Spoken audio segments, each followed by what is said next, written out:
everyone, it's Kathy from Iridology Fusion. I am really excited to announce a teaching pod and series that I'll be producing and putting on my YouTube page. The first one I want to start out with is called The 10 Mistakes That Iridologists Make. And I'm going to be bringing you these little teaching pods. They're going to be no longer than 5 to 10 minutes, but they are tools for you to use with your clients. You may even want your clients to see these so they'll know what to expect from an iridology session. So feel free to use these as you want to. Our first mistake that we want to talk about is overwhelming the client.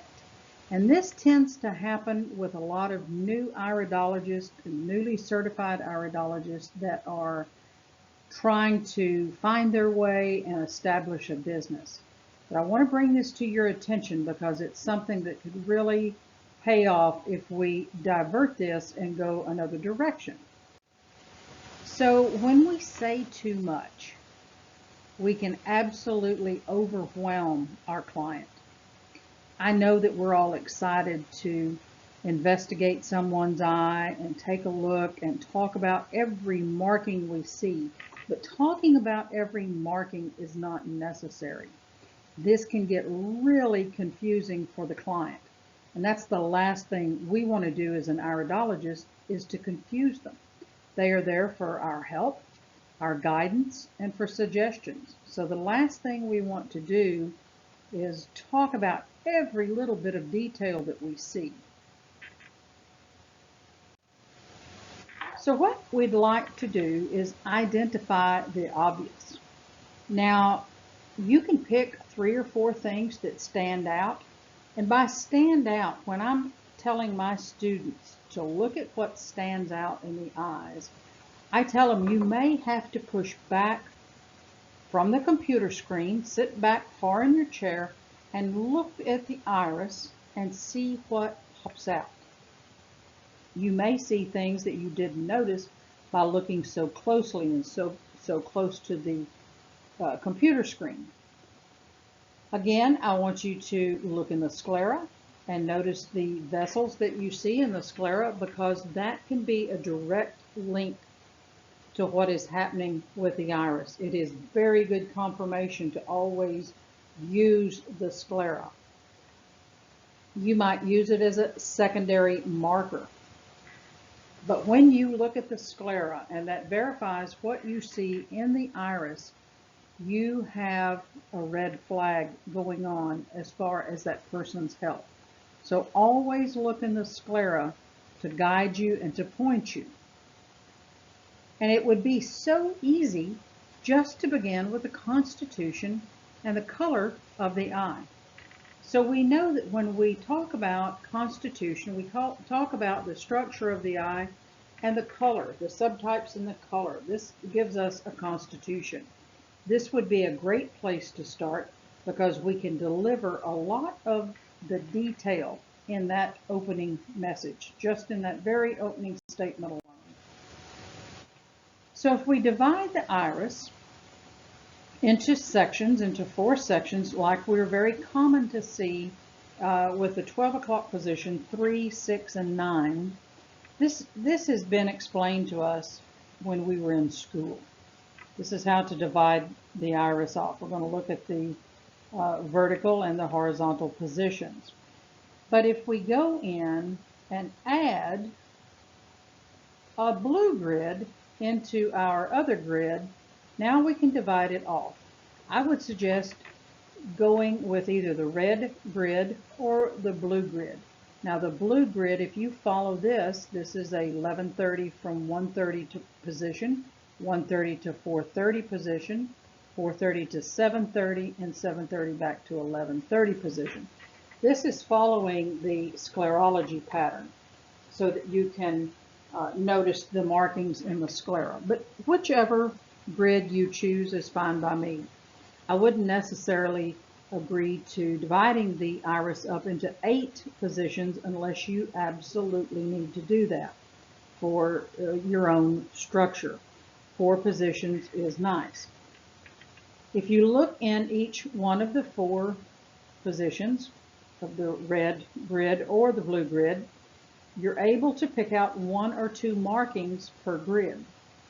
If you can hone your session down to talking about one lacuna, one pigment that you see in that area, that's keeping your session down to what is actually necessary to talk about for the client so that they don't become overwhelmed. One of the best places I believe to start is right in the collarette. So when you have talked about the constitution of the eye, when you talked about the structure of the eye, when you talked about the subtype of the eye, if you'll start at the collarette and move outward into the other grids, this is going to help keep structure in your session. So when we look at the picture that we have here, we see that our client has a lymphatic eye. We see that there's a polyglandular subtype.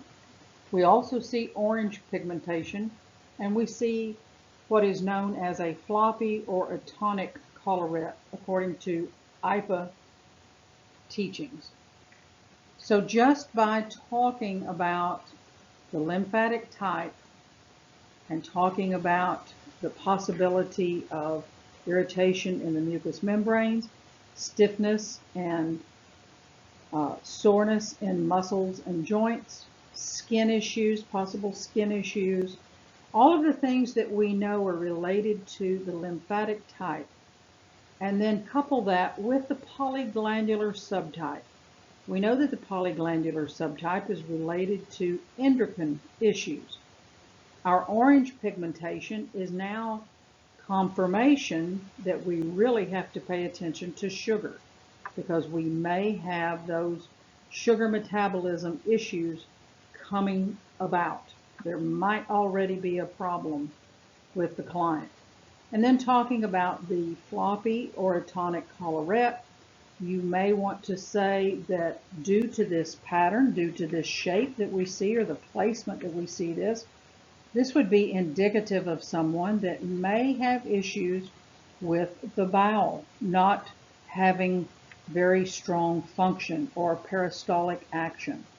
So this would be a very good time to talk about that. Just in talking about those 4 things, the lymphatic type, the polyglandular type, orange pigmentation, and the collarette, you have already told the client a lot of information. So in looking at the eye again and paying attention to the blue grid that we see, we're going to notice that there is an open lacuna with some perifocal lightening around the edge of it in the 1 o'clock position, which is the sinus area. When you see a lacuna that has perifocal lightening, you do want to talk about this because this is a serious topic. This is one that needs to be brought out and talked about, as it may be a situation that is happening with a client as we speak. Another area that we'd want to turn our attention to is the 4 o'clock position, where we see attached to the pancreas a small lacuna with, again, perifocal lightening, a lot of reaction around it, and then also a little pigment attached to that. That is another area that we want to discuss, which is the pancreas. We can also see, while we're looking in that area, this is the right iris, we may notice the reaction that is moving down into the spine and then down into the area of the urinary bladder. It would be worth asking a question to the client if they are experiencing any issues with their back or their low back, where they may feel pressure in the urinary bladder. If we look at the yellow grid, we're going to see the same structure. We're going to see basically in the same places. We see the markings. If you look a little further down, we're going to see the area of the adrenal gland in between the blue grid and the yellow grid at 6 o'clock.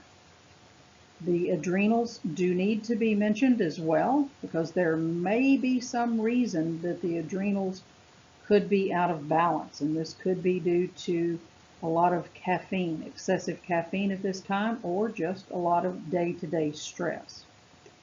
Also, it is worth a mention to talk about the kidney and even the ovary. So that is a lot to talk about, but they may not be experiencing any discomfort or any problems with their sinus. You move on. You talk about something else. But this is how to do that without picking the iris to pieces. So thanks for watching.